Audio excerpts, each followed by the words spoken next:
جرثومة المعدة ضيف تقيل على كل الشعب المصري. خليني اقولك ان جرثومة المعدة او الجرثومة الحلزونية من الاسباب الاولى لتقرحات جدار المعدة، وتعتبر من الامراض المنتشرة بشكل كبير بنسبة 50%. كمان بتسبب لك مشكلة في امتصاص الحديد والزنك وفيتامين بي 12 من جسمك. وعادة بتكون اسباب الجرثومة هي النظافة الشخصية واستخدام ادوات اشخاص تانية او الاكل المصنع زي الحلويات والدقيق الابيض والقهوة والمشروبات الغازية، وكمان اكلنا اللي من بره البيت.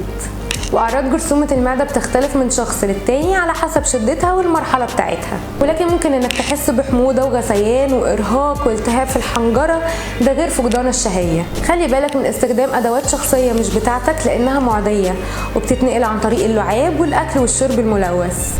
مهم قوي انك تاكل فاكهة وخضار مسلوق لانها سهلة الهضم وبتساعد على تحسين وظائف الامعاء، زي التوت والفراولة والبروكلي والقرنبيط، لانها بتساعدك على الوقاية من السرطان وبتقلل الجرثومة، وكمان بتقلل الام المعدة لانها بتساعدك على الوقاية من السرطان وبتحارب الجرثومة وبتقلل الام المعدة. اللحمة والسمك فيها نسبة قليلة من الدهون وبتساعدك على هضم الاكل بشكل اسرع.